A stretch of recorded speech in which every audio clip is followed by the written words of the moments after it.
With a tough schedule ahead this week, Miami missed out on a great opportunity to pick up a much-needed win in Toronto. What went wrong in the loss? We'll break it down on today's episode of Locked On Heat.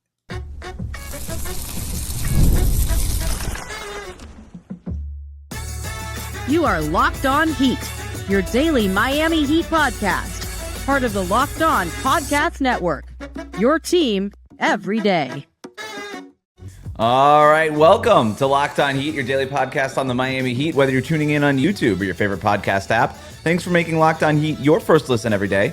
I'm Wes Goldberg, editor at allyoucanheat.com, here with David Ramil. Both of us are credentialed Heat media members who cover this team every day.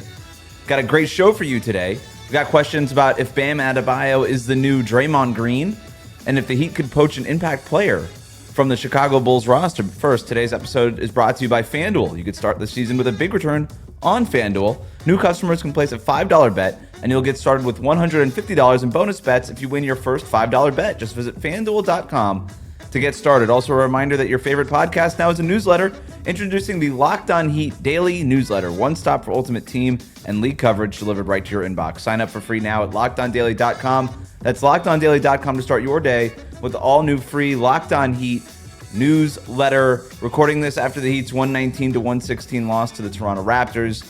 The Heat came back from 14 points down in the fourth quarter to get it to within a possession in the final minute, but could not come out with the win. The Heat fall back to 500 at 9-9.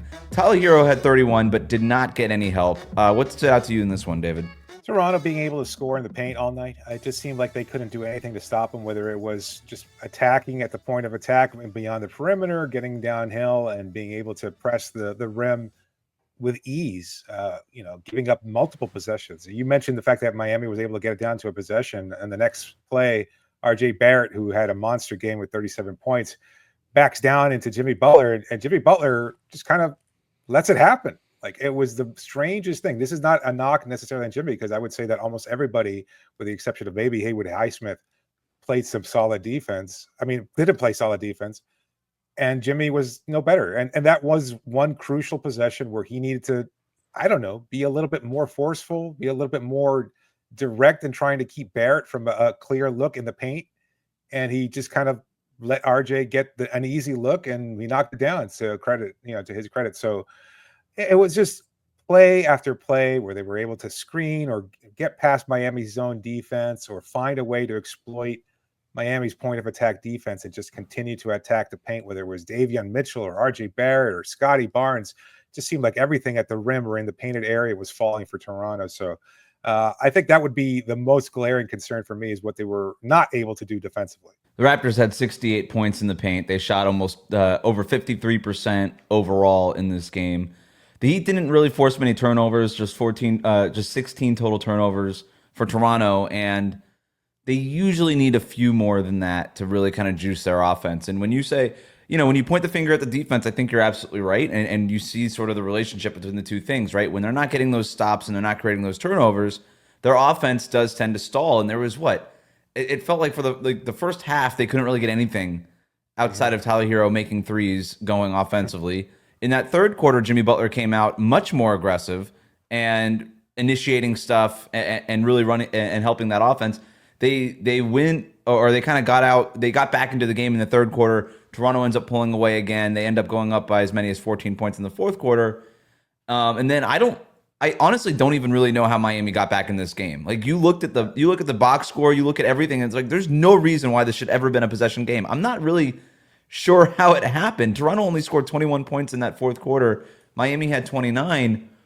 So maybe they just started missing shots, I guess, is the only explanation, because I didn't think they honestly played a whole lot better in the fourth quarter than they did in the third quarter or much of the game overall. Maybe it was just Bam playing more minutes. It did feel like the defense just completely wilted every time Bam was off the court. They really, Kevin Love had a really tough game.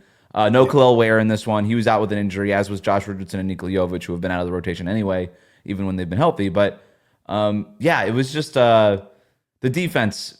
It let him down tonight. Yeah, I don't think there's any doubt about that. I think Love just couldn't handle a mismatch with Pirtle or any one of their, like it was Boucher in there for Toronto. He's too quick. He spices out the floor a little bit. He's able to attack the paint. Just taking him out of his area there where he looks he looked old and slow, and it's terrible to say, but that's the reality of tonight's game was that he just didn't impact anything positively. As far as the comeback is concerned, Rozier hit a couple tough shots. He also missed a couple of shots that he probably should have had.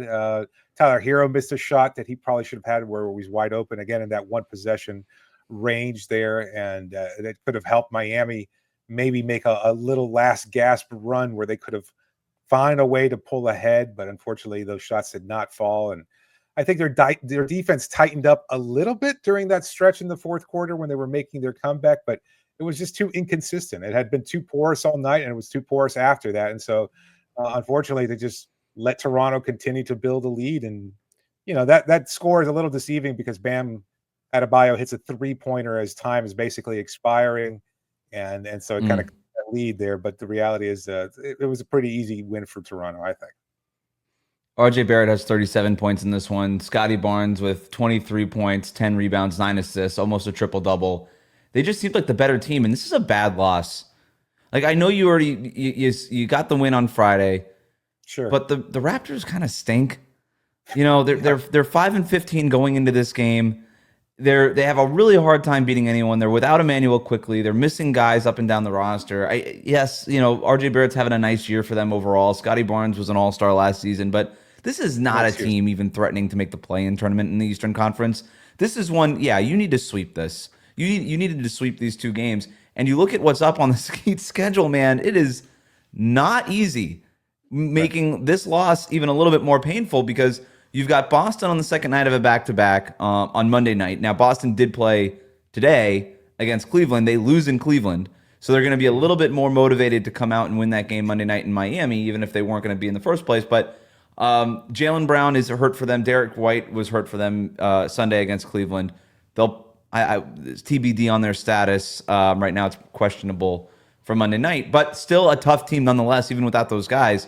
Then you've got the Lakers, who have been up and down, but not a rollover team at all on Wednesday. You've got Phoenix, who's been playing great with Kevin Durant in the lineup on Saturday.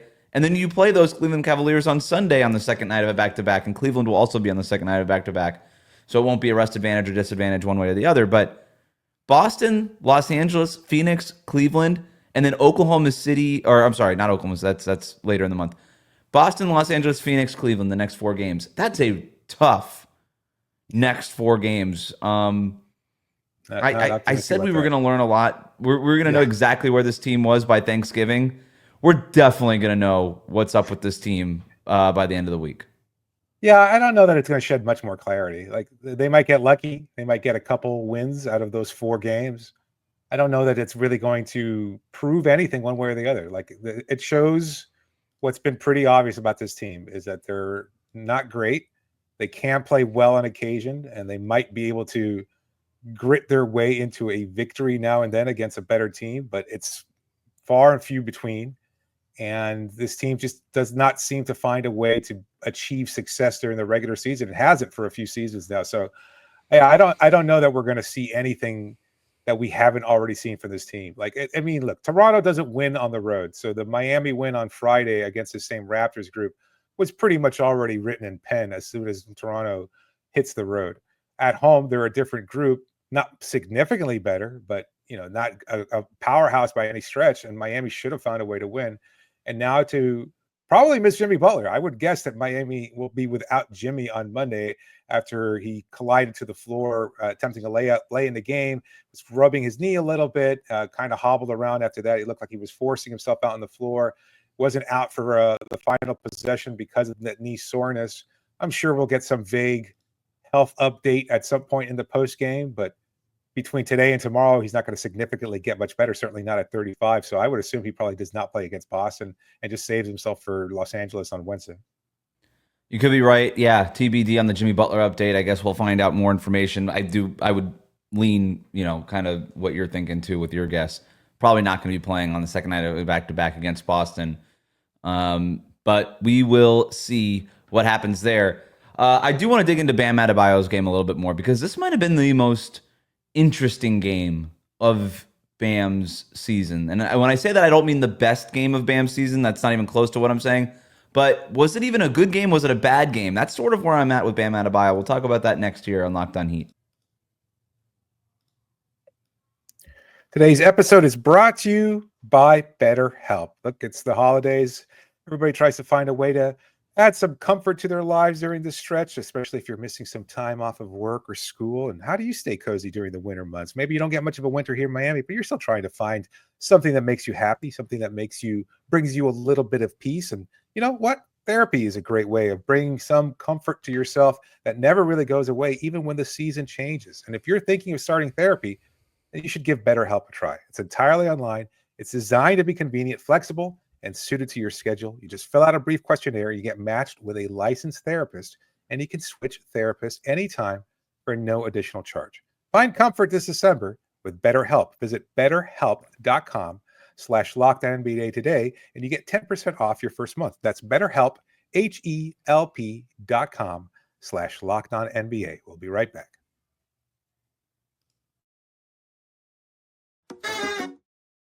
Thanks again for making Locked On Heat your first listen of the day. The best way to support the show. Like and subscribe on YouTube. Follow us on your favorite podcast app. Well, David, luckily for you, no credit cookies song today. But we will talk a little bit more about Bam Adebayo. And my question with him basically comes down to this. Was this an acceptable Bam Adebayo game? 13 points on 5 for 13 shooting. And as you mentioned before, even that's a little bit misleading. He kind of hits that heave three at the end. So it was really sort of 10 points through the meat of this game. 20 rebounds, 7 assists. Was a team high plus 15. I thought his defense was really the only thing keeping Miami in this game for most of it. Yeah. And understanding where his, specialties lie, it's on the defensive end. But yeah, it was another one of those rough shooting games on a night where the Heat basically needed anybody other than Tyler Herro to step up. Like Tyler just needed somebody to help him out. And outside of Jimmy Butler for half of the third quarter, Tyler didn't really get that, and Bam didn't really provide that at any point in this whole game, where Jimmy at least gave it to you for half a quarter or a quarter or so. So was this an acceptable Bam game in your eyes? No. Not to me. And I misspoke because Bam did play well defensively, and that's pretty much the standard, right? Like you expect him to play pretty solid overall, making some plays with the ball and initiating offense and things of that sort. But really 4 of 12, 5 of 13, with including that last second heave there, but 4 of 12, 33%, albeit against a great defender in Jakob Poeltl. Poeltl is having a great year for Toronto despite the losses. He's a really solid rim protector. He's already a name that a lot of teams might be looking to add to their roster if they're contending and want to add a rim protector because his defense has been solid. He's a very heady, smart, and solid defender.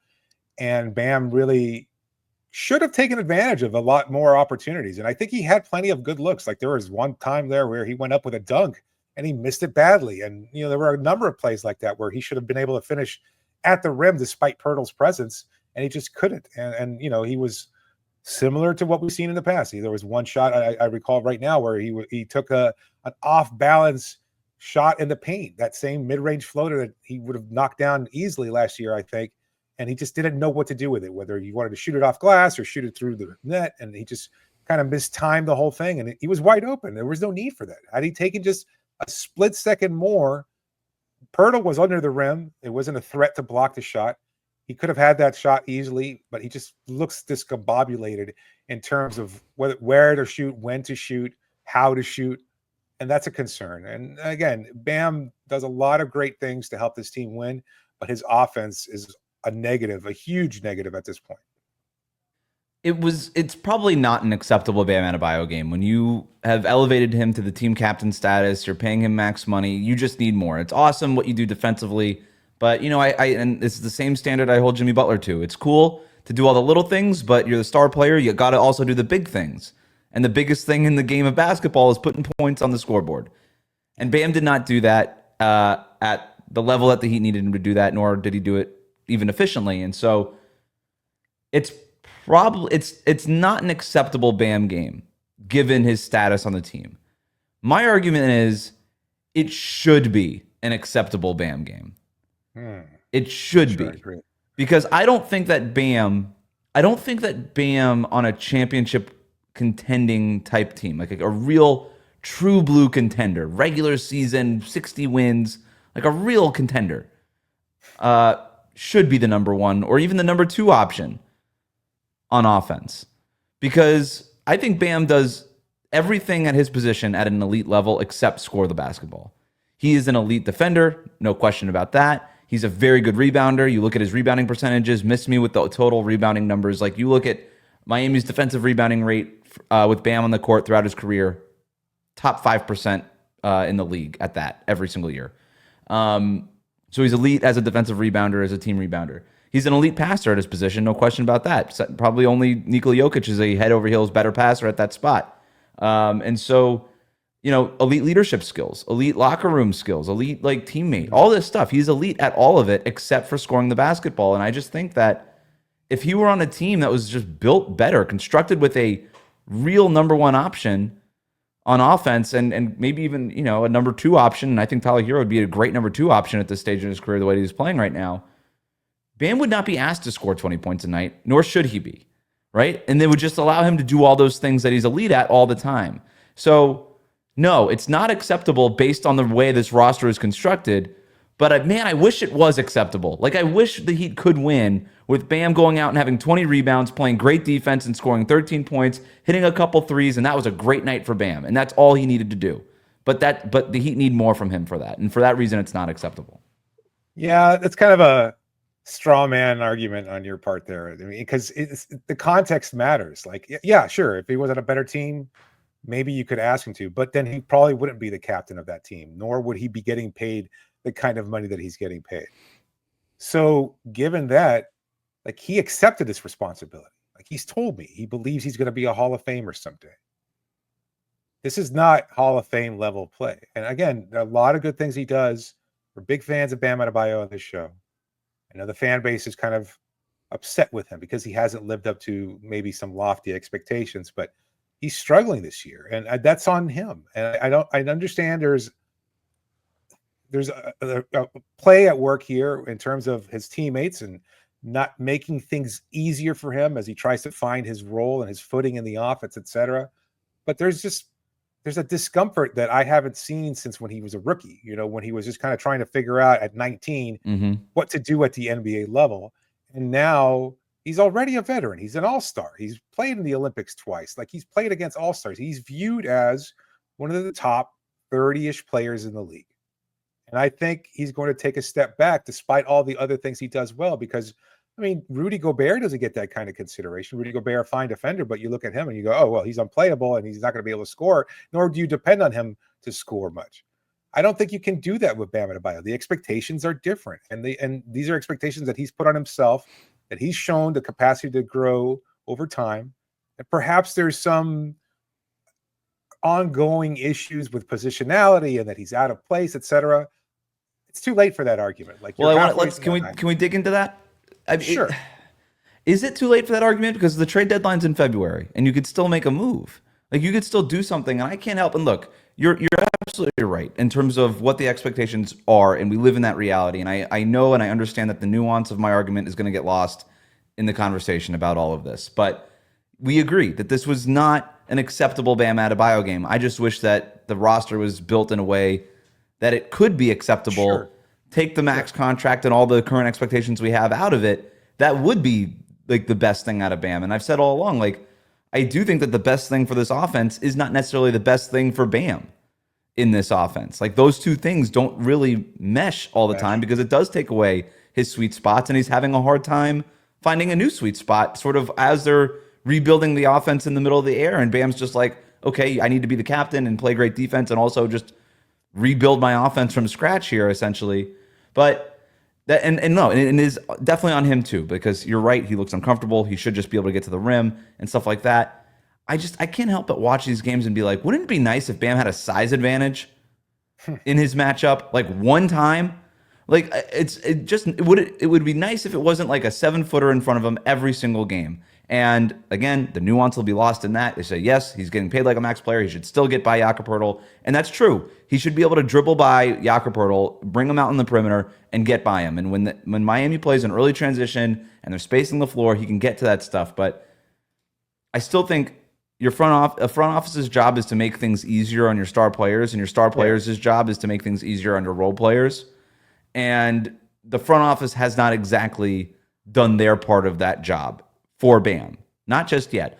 But that does kind of lead us into our listener questions. Coming up next, the Bulls are ready to blow it up. Does anybody on their roster make sense for the Heat? You guys probably already know the name I'm thinking of, or the name that we at least got in terms of a listener question. We'll talk about that next here on Locked On Heat.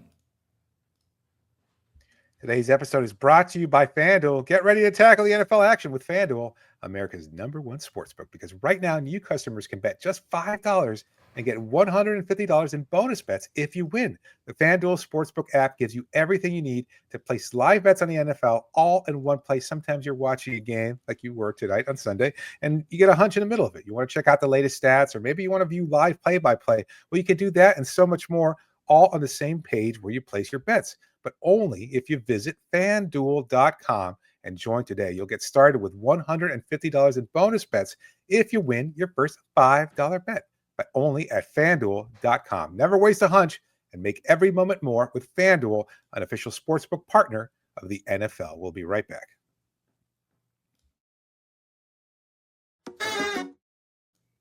Thanks again for making Locked On Heat your first listen every day. The best way to support the show is to like and subscribe on YouTube. Follow us on your favorite podcast app. Let's get to your listener questions via the Locked On Heat Insider community. As a reminder, if you want to join the Locked On Heat Insider community, you can do that with the subtext link in the show notes. You can find that in the YouTube show notes, the podcast show notes. It is free for 14 days, $4.99 a month after that. You get first dibs at asking these questions. You get to interact with David and I one-on-one through the subtext messaging platform, plus a bunch of other great stuff, including some intel on some trade moves and things like that as we get closer to the trade deadline here. And we'll start with that question from Malachi, who writes in, Would trading for Nikola Vucevic from the Bulls make sense for the Heat? I believe he could help Bam by making him more comfortable in this 5-out offense, could space the floor better, and help Bam play at his natural position at the 4, or is this just delusional thinking? Great question by Malachi. And on the heels of Mark Stein and Jake Fisher both reporting in their combined Substack, Superstack thing now, that the Bulls are basically making everybody on the roster available now, with the idea of stockpiling draft picks and future cap space and stuff like that as they go in this tanking direction. Vucevic is a guy who I was looking at too. Not a perfect player by any means, but could be an interesting fit on Miami. Malachi writes in with the question, David, what do you think? I'm a Vooch fan typically, shooting 47% from 3 this year, which is ridiculous on over 4 attempts per game. So he just does seem like that floor spacing big, kind of along the same lines as a Kelly Olynyk, Myers Leonard, guys that have kind of allowed Bam to play a little differently in that starting lineup. At the same time, he does a lot of his work in the low post as well. He's just a big guy who takes up space, and he's an active rebounder. He's not as physical as he once was. A lot of Heat fans probably remember some monster rebounding games from Vucevic when he was with the Orlando Magic, but that seems like a long time ago. Watching him now as he continues to age with the Chicago Bulls, and that hasn't been a very good team for a long time either. And I wonder whether or not Bam would feel comfortable, again, playing off of a guy like that. Like if he's just going to clog the paint, if Vucevic is going to clog the paint and just kind of take up space there, is Bam going to be a catch and shoot guy from the perimeter? Because he doesn't seem quite ready for that evolution just yet either. I know maybe he can still attack off the paint a little bit in the paint, and maybe you get that mid-range jumper if Vucevic is space to the outside. It's kind of pick your poison there. I like the idea of it. You certainly have size, although I don't necessarily like taking Haywood's defense out of the starting rotation either. And I think that's probably what you have to do. Although maybe you could bench Duncan and go with Jimmy at your. Well, that's what I would do. So Tyler, Jimmy. That's exact. I would have Tyler Herro. Bam. Yep, exactly. And you max out your size, and that's why I'm kind of into it. Like, you give me Vucevic and Bam in your front court, Jimmy and Haywood on the wing as two, stalwart perimeter defenders, and then Tyler Herro spacing the floor. And with Vucevic being a real floor spacer at his position, Tyler Herro obviously being a floor spacer, Haywood can shoot 40%. You're not necessarily closing out hard on him, but you got to at least respect them out there. And yeah, maybe if Bam can get a couple to fall now, kind of playing a little bit differently as a power forward as opposed to a center, I think it could work. And I also think it could actually improve them defensively. I know Vucevic is not a good defender, but He's a true like 6'10", 6'11", like you said, just a big body in there. And you could just have him play drop, switch everything else around him. Yeah. You know, Bam, all of a sudden you unlock like what makes him so potent as a defender, with that something that's kind of neutralized with him playing center and mostly a drop defense and zone schemes now, as Miami kind of gets further and further away from a switching style defense over the last couple of years. So I kind of like it. And I do think that you could have Vucevic offensively just space the floor. You could park him in one corner, let Bam go to work. And the idea that I like, the reason I like it is because if you're Jakob Poeltl in this game, you know, you've got to worry about Vucevic. And now all of a sudden somebody else is guarding Bam. And now Bam's going to have a size advantage. And if you want Bam to get easy buckets in the post and stuff like that, it is clear that he has a hard time getting around 7-footers. I kind of broke it down last week. I think he's got a real issue with his handle, right? Like, yeah, athleticism only gets you so far if you can't dribble the ball past your defender. And I think that's kind of a core issue for Bam right now. But if you hand it to him in the post and he's now got a 6'8" guy guarding him, 6'7" guy guarding him instead of a 7-footer guarding him, now all that post stuff kind of gets unlocked for him. And you can kind of just throw it into him and get some easy buckets that way. So, yeah, I couldn't help but watch this game and be like, man, I wish Bam would just have a size advantage in one of these games. And I think if you traded for Vucevic, stuff like that would get unlocked a little bit more. And we've seen Spo try to play Bam with centers or kind of faux centers like Kevin Love and Nikola Vucevic even this season. And that stuff hasn't exactly worked out. But somebody like Vucevic, I think could. I think that could definitely switch up the matchups a little bit. And maybe that just unlocks something for Bam. But let's move on because I think we'll be able to cover the whole Chicago Bulls and trade targets at some show later this week or in the next couple weeks. But Tiffany writes in, why does it seem like Tyler is the only one engaged every game? David, what do you think? I don't think that's fair. I think he's putting up big numbers. Like his effort does feel more palpable than most of his teammates, but I think he's also getting a lot more opportunities in terms of being the scorer, and he's kind of dominating the offense in that sense. And so I think when you measure an individual player's impact, you come away with seeing Tyler have a much bigger impact than almost anybody else. I don't know that it's an effort thing. I think he's locked in offensively. Like he took a shot today from 35 feet out, I think they said, and it seemed comfortable. And unfortunately, he wasn't able to hit that big shot at the end. I thought that was going down 100% because he was wide open, and that's a shot that he typically makes. And that was not the case, unfortunately. But other than that, like he's looked really good. He's attacking the paint. He's able to finish at the rim, I think, a little bit better than he has in the years past. Although I saw something recently that maybe the numbers don't exactly bear that up. Maybe it's, again, just the eye test. He looks like he's more effective in terms of getting to the rim, but perhaps that's not entirely the case. But the shot, and especially in catch and shoot situations, he's leaned into it, he's embraced it, and he looks great in that capacity. So I don't know that it's an effort thing, so I'm going to disagree with Tiffany on that, but I will say that Tyler is having a great season overall. There's no doubt about it, but there's a difference between ability and effort, right? And when you're at the top of the league, you have both, right? You have just like top world-class ability, and you're also playing hard every single night, and that's when guys are at their total prime, kind of just, hitting in on all cylinders. Like, I would argue, like, Haywood Highsmith and Pelle Larsson, just to, like, name a couple of names, just off the top of my head, no real reason, but, like, those guys, I think, are engaged every single night.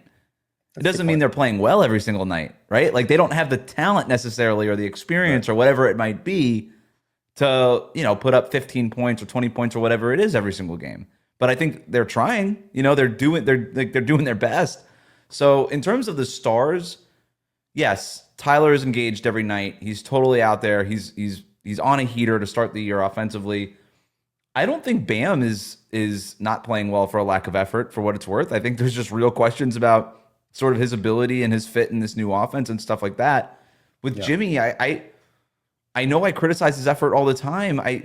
I don't know how much of it is effort, and some of it is he's 35 years old, and I think that's a fair thing to say. Like, yeah, he's 35. He's just not going to have it every single night, and you see him not be able to even close this game because he takes a tough fall. Like, at 28 years old, Jimmy probably gets up from that knee injury and closes out the game, But at 35, it's harder to do that. So, yeah, I appreciate the question by Tiffany. I don't know that it's an engagement. I don't know that it's an effort thing.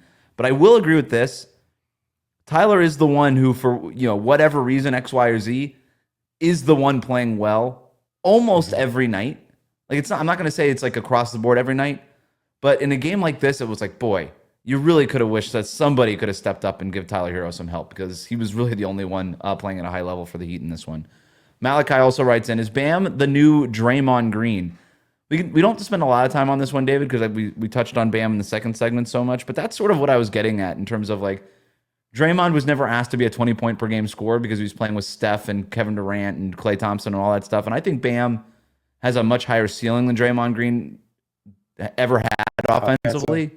Sure. But the reason Draymond is able to shine in that role is because he was able to just play his role at such an elite level that it would just be really cool to see Bam there. I'm not really sure what Malachi was getting at with this question, but I do think that it would be kind of cool to see Bam in that role a little bit. Kind of like what we saw at the Olympics, maybe.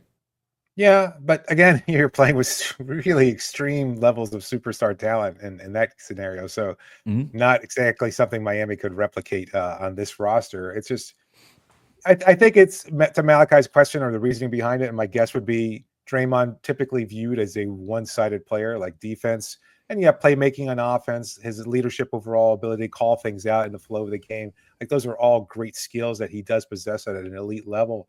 But when it comes to his scoring, not an elite level. And so I think you kind of view him overall and you say, well, he's a great defender and a pretty poor offensive player. I don't think Bam is there yet. Again, as you said just now, he does have a higher ceiling. Typically, he's better. I think just you can tell, like his skills are different. Like Draymond might have a better handle than Bam does, but when it comes to a jump shot, you don't get much more wonky than his. Yeah, and I think finishing around the rim. What's that? Yeah. And I think yes, you don't get much more wonky than his. Yeah.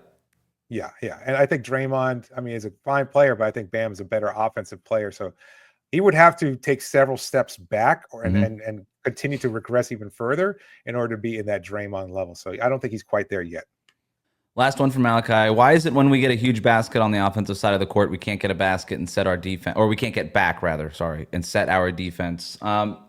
It's happened a few times this year. I don't really know what's going on with that. There was a moment in this Toronto game where I think it was Bam had a big dunk, and again, he was like the only defender for the Heat doing anything. So because he's the one dunking it, the other four guys don't get back soon enough. Like the Raptors had to take it out of bounds, right? Like they had to inbound the ball, and yet they get a wide open dunk at or shot or layup, or whatever it was at the other end, and Eric Spoelstra gets upset, rightly so, and calls a timeout right away. And he's like, "Hey, we just scored. Why isn't our defense set? What's going on with this?" And so, yeah, I don't know what's going on. I will say this: there's been like little. Maybe this is a topic to explore more on another show, David, since we're running out of time here. But there has been like little creaks, little cracks in the armor this year in terms of what has been such a well-coached and disciplined team. And I'm not even necessarily putting it all on Eric Spoelstra, because I do think he's like, I look at this roster and I'm like, yeah, he's kind of like, this is kind of what they should be. Right? I expect them to be around 500, but there have just been a little like questionable things this year where it feels like, I don't know if his voice isn't getting through to them, or if they're just not buying in the same level that they used to buy into, or if there's just so much effort going into, well, we're playing this new 5-out offense, or maybe not, and we're trying to change dramatically how it is that we score the basketball, that maybe we're just kind of we're overlooking some of the other things that we used to kind of have a tight grip on. But I don't. Have you noticed like those little cracks? Yeah, I would say so. I think we kind of talked about it as an overarching theme for last year. The Dame Lillard thing, the fact that the roster just felt like it was hanging on by a loose thread, and just at some point you need new energy, and they haven't gotten it. Like Alec Burks is a fine addition. Pelle Larsson, again, Khalil Ware, fine additions. Even Jaime Jaquez last year, but even then, it just feels like not enough. You need something at the top. You need a real significant boost for this team to kind of just move forward and feel good and kind of carry through, knowing that you probably have a limited ceiling during the regular season. As unfortunate as that might be, as difficult a pill as that might be for these players to swallow, I think you're seeing the reality that that's the case, and you have seen it for the last couple of seasons. And so barring that, you're kind of looking at Spo and you're saying, well, yeah, he's this wunderkind, right? That he can get all this, he can maximize and get blood from a stone and do everything else, but we're still kind of just a regular team. And like, even like, this is a small thing, so I wouldn't say that this is like part of anything major, but like he was drawing up a last play there, and I don't know if you saw the camera, but they cut to Tyler Hero's, or it was kind of focusing on Hero's face, and he kind of made like a face like, ew, like what are you thinking? Like, what is that? Like, draw whatever play Spo was drawing up, kind of was met with, are you sure that's what you want to run? And I mean, again, I don't know if it means anything, and I feel like at some point, Spo and the approach that the team has had, with their players for a long time, it just kind of wears a little thin. And you're in season 6 now of the Jimmy Butler era. I mean, it's a long time. Yeah, and without that kind of continuous new blood, you're kind of just like, this is frustrating. This is difficult. We know it doesn't matter. We're going through 82 games, and yeah, I like the idea of the offense, but it doesn't really work all the time. And you're just kind of yelling at us all the time, and we can't just grit our way through it all the time. So I think I said this pretty consistently, and I'll say it again. It's not a great way for a Heat fan to live, but I think the regular season is just going to mean less. And this team, if healthy, is still going to be looking at improving themselves in the postseason, just as they have in the past. Gotta get there. Gotta get there. Big if. Right. Thanks for making Locked On Heat your first listen every day. Like, comment, subscribe on YouTube. Follow us on your favorite podcast app.